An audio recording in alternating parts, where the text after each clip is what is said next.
Tiger versus black panther. आज की इस वीडियो में मैं टाइगर और ब्लैक पैंथर को कंपेयर करने वाला हूं। आप सबने टाइगर का नाम तो जरूर सुन रखा होगा, पर ब्लैक पैंथर के बारे में कुछ लोग जानते हैं। तो पहले हम लोग ब्लैक पैंथर के बारे में जान लेते हैं। ज्यादातर लोगों को ऐसा लगता है कि ब्लैक पैंथर एक अलग ही प्रजाति है और ब्लैक पैंथर आमतौर पर लेपर्ड्स और जैगुआर्स को भी खा लेते हैं, पर ब्लैक पैंथर कोई अलग प्रजाति नहीं है। पैंथर एक जानवर की प्रजाति है जिसका नाम है पैंथेरा। लायन, टाइगर, लेपर्ड और जैगुआर ये सारे जानवर पैंथेरा जाति से बिलोंग करते हैं।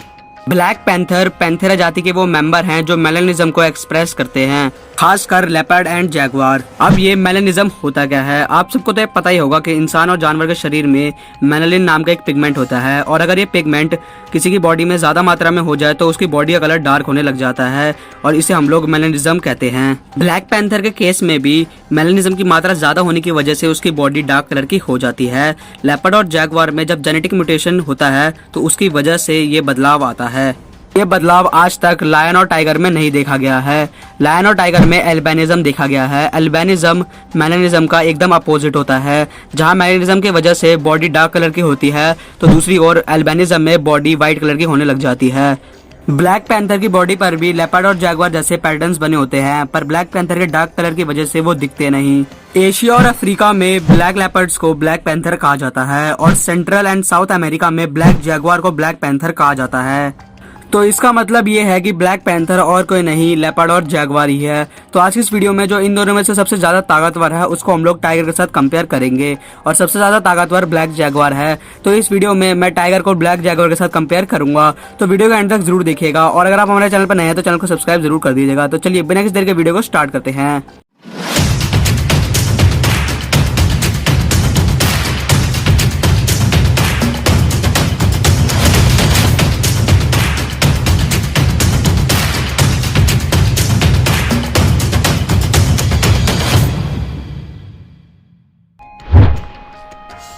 अगर मैं यहाँ पर लेंथ और वेट की बात करूँ तो एक मेल टाइगर की लेंथ 3.9 मीटर तक होती है और उसका वजन 310 किलोग्राम तक हो सकता है।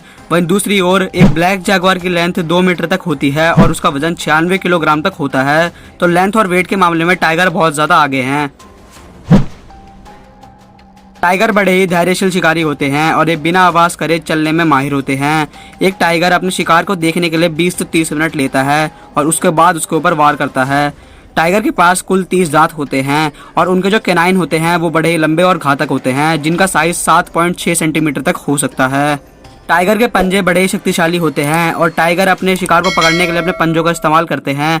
जब टाइगर अपने शिकार को अपने पंजों की मदद से पकड़ लेते हैं तब वो अपने दांतों को अपने शिकार के गले में धंसा देते हैं और उनके शिकार की मौत हो जाती है। वहीं दूसरी ओर ब्लैक पैंथर रात के समय शिकार करना पसंद करते हैं, क्योंकि रात के समय उनकी बॉडी का कलर उन्हें छुपने में मदद करता है। वो पत्थर और झाड़ियों के पीछे छुपकर अपने शिकार का इंतजार करते हैं और वो अपने शिकार के जितना पास जा सकते हैं वो उतना शिकार के पास जाते हैं, और वो भी बिना आवाज करे चलने में सक्षम होते हैं। इसके अलावा ब्लैक पैंथर पेड़ पर चढ़ने में सक्षम होते हैं। वो पेड़ पर चढ़कर अपने शिकार का इंतजार करते हैं और जब उनका शिकार उनके नीचे आ जाता है तो वो उसके ऊपर छलांग मार देते हैं। छलांग मारने के बाद वो उसे अपने पंजे में दबोच कर बाकी बिल्लियों की तरह अपने दांत को उसके गले में धंसा देते हैं, जिसकी वजह से उनके शिकार की मौत हो जाती है। टाइगर बड़े ही शक्तिशाली जानवर होते हैं और वो आसानी से किसी भी जानवर की चमड़ी फाड़ सकते हैं अपने पंजे और दांतों की मदद से।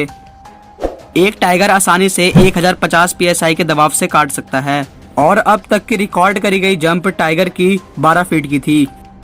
वहीं दूसरी ओर ब्लैक जैगुआर, जिसे हम लोग ब्लैक पैंथर भी कहते हैं, वो 1350 psi के दबाव से काट सकता है। जिन्हें psi का मतलब नहीं पता तो मैं बता दूं कि psi एक यूनिट होती है जिसकी फुल फॉर्म है पाउंड फोर्स पर स्क्वायर इंच। एक ब्लैक पैंथर आसानी से 10 फीट तक जंप कर सकता है। टाइगर की भागने की स्पीड 65 किलोमीटर प्रति घंटे की होती है। वहीं दूसरी ओर ब्लैक जैगुआर की भागने की स्पीड 80 किलोमीटर प्रति घंटे की होती है। अब बात कर लेते हैं, अगर टाइगर और ब्लैक पैंथर की लड़ाई होगी तो कौन जीतेगा? वैसे तो ऐसा बहुत कम होता है कि टाइगर और ब्लैक पैंथर की लड़ाई हो, क्योंकि टाइगर दिन के समय में शिकार करते हैं और ब्लैक पैंथर रात के समय में। फिर भी अगर टाइगर और ब्लैक पैंथर की लड़ाई होगी तो कौन जीतेगा? देखा जाए तो ब्लैक पैंथर बहुत ज़्यादा फ्लेक्सिबल होते हैं और उनकी भागने की स्पीड भी टाइगर से बहुत ज़्यादा होती है, और मैंने आपको जैसा बताया कि उनका बाइट फोर्स भी टाइगर से बहुत ज़्यादा होता है। तो इन सब चीज़ों का ब्लैक पैंथर के पास एडवांटेज है, पर टाइगर इनसे भी ज़्यादा ताकतवर होते हैं। वो अपने शरीर पर जितने भी घातक हमले होते हैं उन सबको वह झेल लेते हैं। तो अगर इसका मतलब ये है कि अगर ब्लैक पैंथर किसी तरह टाइगर को काट भी ले तो टाइगर उस हमले को सह लेगा।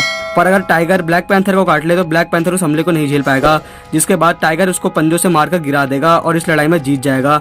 पर यह लड़ाई जिस समय पे हो रही होगी वो भी डिपेंड करता है। अगर ये लड़ाई सुबह के समय हो रही होगी तो टाइगर को एडवांटेज होगा, पर अगर ये लड़ाई रात के समय हो रही होगी तो ब्लैक पैंथर को एडवांटेज होगा, क्योंकि रात के समय ब्लैक पैंथर अंधेरे में छुपकर टाइगर के ऊपर वार कर सकता है और अगर उसकी किस्मत अच्छी हुई तो उसे वो मार भी सकता है। आपका इसके बारे में क्या कहना है मुझे कमेंट में लिखकर जरूर बताइएगा। वीडियो अच्छी लगी तो वीडियो को लाइक और मेरे चैनल को सब्सक्राइब जरूर कर दीजिएगा। तो मैं मिलता हूँ आपसे अपनी नेक्स्ट वीडियो में।